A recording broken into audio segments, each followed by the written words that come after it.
ஆண்டவராகிய இயேசு கிறிஸ்துவின் நாமத்தில் உங்கள் யாவருக்கும் என் அன்பின் வாழ்த்துக்கள்.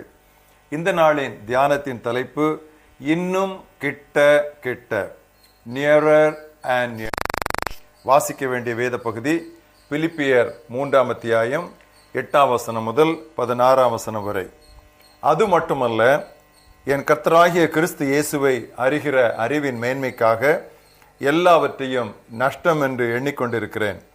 நான் கிறிஸ்துவை ஆதாயப்படுத்திக் கொள்ளும்படிக்கும் நியாயப்பிரமாணத்தினால் வருகிற சுயநீதியை உடையவனாயிராமல் கிறிஸ்துவை பற்றி விசுவாசத்தினால் வருகிறதும் விசுவாசம் மூலமாய் தேவனால் உண்டாயிருக்கிறதுமான நீதியை உடையவனாயிருந்து கிறிஸ்துவுக்குள் இருக்கிறவன் என்றும் காணப்படும்படிக்கும், இப்படி நான் அவரையும் அவருடைய உயிர்த்தெழுதலின் வல்லமையையும் அவருடைய பாடுகளின் ஐக்கியத்தையும் அறிகிறதற்கும் அவருடைய மரணத்திற்கொப்பான மரணத்திற்குள்ளாகி எப்படியாயினும் நான் மரித்தோரில் இருந்து உயிரோடு எழுந்திருப்பதற்கு தகுதியாகும்படிக்கும் அவருக்காக எல்லாவற்றையும் நஷ்டம் என்று விட்டேன், குப்பையுமாக எண்ணுகிறேன். நான் அடைந்தாயிற்று அல்லது முற்றும் தேறினவனானேன் என்று எண்ணாமல் கிறிஸ்து இயேசுவினால் நான் எதற்காய் பிடிபட்டேனோ அதை நான் பிடித்து கொள்ளும்படி ஆசையாய் தொடர்கிறேன். சகோதரரே, அதை பிடித்து கொண்டேன் என்று நான் எண்ணுகிறதில்லை. ஒன்று செய்கிறேன், பின்னானவைகளை மறந்து முன்னானவைகளை நாடி கிறிஸ்து இயேசுவுக்குள் தேவன் அழைத்த பரம அழைப்பின் பந்தய பொருளுக்காக லெக்கை நோக்கி தொடர்கிறேன். ஆகையால் நம்மில் தேறினவர்கள் யாவரும் இந்த சிந்தையாய் இருக்க கடவோம். எந்த காரியத்திலாவது நீங்கள் வேறே சிந்தையாய் இருந்தால் அதையும் தேவன் உங்களுக்கு வெளிப்படுத்துவார். ஆகிலும் நாம் எதுவரையில் தேறி இருக்கிறோமோ அது முதல் ஒரே ஒழுங்காய் நடந்து கொண்டு ஒரே சிந்தையாய் இருப்போமாக. இன்றைய மனன வசனம் வாசித்த பகுதியிலே பிலிப்பியர் 3:14, கிறிஸ்து இயேசுவுக்குள் கடவுள் அழைத்த பரம அழைப்பின் பந்தய பொருளுக்காக லக்கை நோக்கி தொடர்கிறேன். I continue to press forward towards the goal for the prize of the high calling of God in Christ Jesus.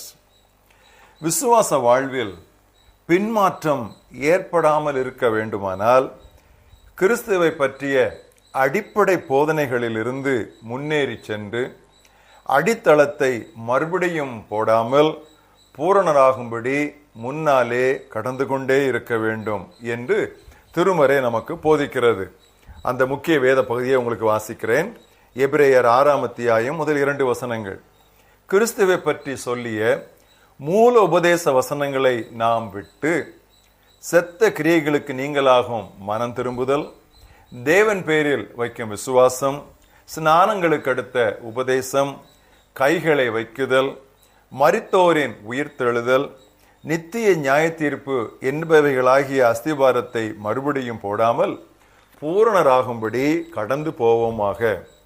ஏனெனில் அடுத்த வசனமே சொல்லுகிறது, மறுதலித்து போனவர்கள் மறுபடியும் புதுப்பிக்கப்படுவது கூடாத காரியம் என்று 6ஆம் வசனத்திலே வாசிக்கிறோம்.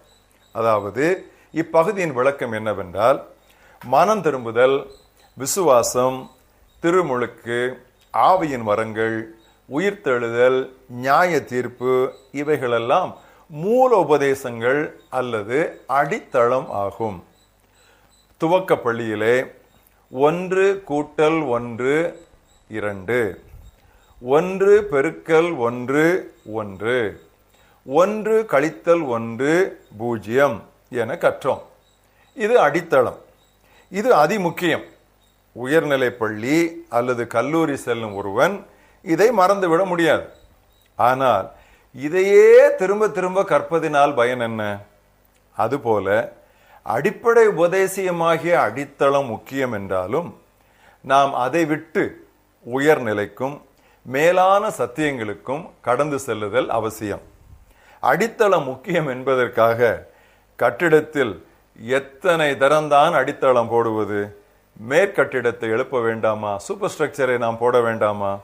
எழுப்பினால்தானே வெயிலில் இருந்தும் மழையில் இருந்தும் நமக்கு பாதுகாப்பு கிடைக்கும். மேற்கூறிய 6 அம்சங்களை, அதாவது மனம் திரும்புதல், விசுவாசம், திருமுழுக்கு, ஆவியின் வரங்கள், உயிர்த்தெழுதல், நியாய தீர்ப்பு, இப்படிப்பட்டவைகளை மட்டும் பிரசங்கி போரை பூர்ண சுவிசேஷகர் என்று அழைக்கும் அளவிற்கு கிறிஸ்தவம் பின்வாங்கி போயிருக்கிறது. அடித்தளத்தை கட்டிடம் என்று அழைக்கும் அளவிற்காக நாம் கண்ணு சொருகி போனோம் என்பது என்னுடைய கேள்வி. தொடர்ந்து தடுமாற்றமின்றி முன்னேறும் வாழ்க்கைக்கு மாதிரியாய் அப்போஸ்தலன் பவுல் இதோ சாட்சி பகிர்கிறார். நான் அடைந்து விட்டேன் அல்லது முழுவதும் தேறிவிட்டேன் என்று எண்ணாமல், கிறிஸ்து இயேசுவினால் நான் எதற்காய் பிடிக்கப்பட்டேனோ அதை நான் பிடித்துக் கொள்ளும்படி ஆசையாய் தொடர்கிறேன். அவரது ஆசைதான் என்ன? கிறிஸ்துவை அறிகிற அறிவு, அவரது உயிர்த்தெழுதலின் வல்லமை, அவரது பாடுகளின் ஐக்கியம். சொல்ல போனால் கிறிஸ்து அவருக்காய் கொண்டிருந்த நோக்கமே அவர் கிறிஸ்துவில் கொண்டிருந்த நோக்கம். வேறு வார்த்தைகளிலே, Christ's purpose for Paul was Paul's purpose in Christ. இப்படி ஆன்மீக பேராசை உள்ளவர்களாக நாம் இருக்க வேண்டும். We should be spiritually ambitious. உயர உயர, ஆழ ஆழ, அகல அகல, இதுவே நமது குறிக்கோளாய் இருக்க வேண்டும். வானமே எல்லை, the sky is the limit என்பது பழமொழி. கிறிஸ்தவனோ அதையும் தாண்டி செல்ல வேண்டும். ஏனெனில் கிறிஸ்துவுக்குள் அவனுக்கு கிடைத்த கர்த்தரின் அழைப்பு பரம அழைப்பு அல்லவா? பிரியமானவர்களே, இதற்கெல்லாம் நாம் முக்கியமாக திருமறையை திரிபர கற்க நேரம் செலவழிக்க வேண்டும். எப்படி ஜெபிக்க வேண்டும், எப்படி ஆராதிக்க வேண்டும், எப்படி ஊழியம் செய்ய வேண்டும் என்று கற்றுக்கொள்வதற்கு மேலாக எப்படி ஜெபிக்க கூடாது, எப்படி ஆராதிக்க கூடாது, எப்படி ஊழியம் செய்யக்கூடாது என்றெல்லாம் நாம் திருமறையிலிருந்து ஆராய வேண்டும். பிரியமானவர்களே, ஏறுவதை நிறுத்தி விடாதிருங்கள். நிறுத்தினால் நிச்சயம் வழிக்கு விடுவீர்கள். பின்மாற்றத்திற்கு தப்ப ஒரே வழி முன்னேறி செல்வதே. The only way to escape backsliding is going forward and forward. E.E. Hewitt என்பவர் அழகான ஒரு பாடலை இயற்றினார்.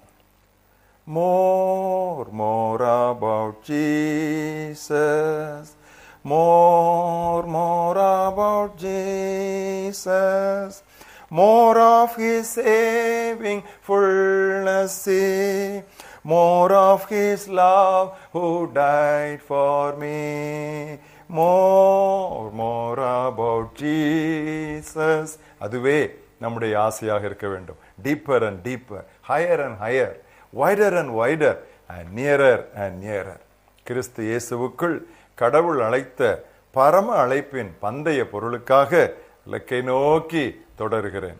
நிறுத்தாதிருங்கள், ஏறிக்கொண்டே இருங்கள், திரும்பி பார்க்காதிருங்கள், முன் சென்று கொண்டே இருங்கள். கர்த்தர் உங்களை அழைத்த பூரணத்திற்குள்ளே நீங்கள் சீக்கிரம் செல்வீர்கள். எங்கள் நல்ல ஆண்டவரே, இந்த அருமையான அழைப்பிற்காக நாங்கள் உம்மை ஸ்தோத்திரிக்கிறோம். எங்களை அறியாமலே நாங்கள் திரும்ப திரும்ப அடித்தளத்திலேயே அளவுக்கு மீறி நாங்கள் காலம் செலவழித்து மேற்கட்டிடத்தை எழுப்புவதிலே நாங்கள் ஆண்டவரே கவலையினமாக இருந்திருக்கிறோம். நம்முடைய வேத வசனத்திலே எவ்வளவு ஆழங்கள் உண்டு ஆண்டவரே, அது எவ்வளவு விஸ்தாரமானது ஆண்டவரே, அதிலே நாங்கள் இன்னும் எவ்வளவு உயரமாக நாங்கள் செல்ல முடியும் ஆண்டவரே. கர்த்தாவே, அந்த வேத வசனங்களை இன்னும் அதிகமாய் தியானிப்பதினால், உம்மை அதிகமாய் நாங்கள் அறிவதினால் எவ்வளவு இன்னும் உம்மை நாங்கள் கிட்டி கிட்டி சேர முடியும். எங்க நல்ல ஆண்டவரே, இந்த அருமையான தியானத்திலே பவுலப்போஸ்தலன் எங்களுக்கு மாதிரியாக நீர் வைத்தீரே. ஒன்று செய்கிறேன், பின்னானவைகளை மறந்து முன்னானவைகளை நாடி கிறிஸ்து இயேசுவுக்குள் நான் அழைக்கப்பட்ட பரம அழைப்பின் பந்தய பொருளுக்காக ஆசையாய் தொடர்கிறேன் என்று சொன்னாரே. கர்த்தாவே, இந்த ஆசையை நீர் எங்களுக்கு, இந்த தனியா தாகத்தை நீர் எங்களுக்கு நிறைய தர வேண்டும் என்று நாங்கள் செபிக்கிறோம். தேக்க நிலையில் இருக்கிற எங்கள் எல்லாரையும் கர்த்தர் தட்டி எழுப்பி மறுபடியுமாக நாங்கள் புறப்பட்டு ஓட நீர் எங்களுக்கு உதவி செய்யும். கர்த்தாவே, நீர் எங்களை அழைத்த பரம அழைப்பிற்கு பங்குள்ளவர்களாக, பரிசுத்த சகோதரர் என்று அழைக்கப்பட்டவர்களாகிய இயேசு கிறிஸ்துவாகிய உம்மை மாத்திரம் நோக்கி பார்த்து கொண்டு இந்த ஓட்டத்தை ஓட நீர் எங்களுக்கு உதவி தாரும். இந்த நல்ல திருவார்த்தைக்காக நாங்கள் உம்மை ஸ்தோத்திரிக்கிறோம். இதுவே எங்களுடைய வாழ்க்கையின் லட்சியமாய் இருக்கட்டும். இயேசு கிறிஸ்துவின் நாமத்தில் ஜெபம் கேளும் எங்கள் ஜீவனுள்ள பிதாவே, ஆமென்.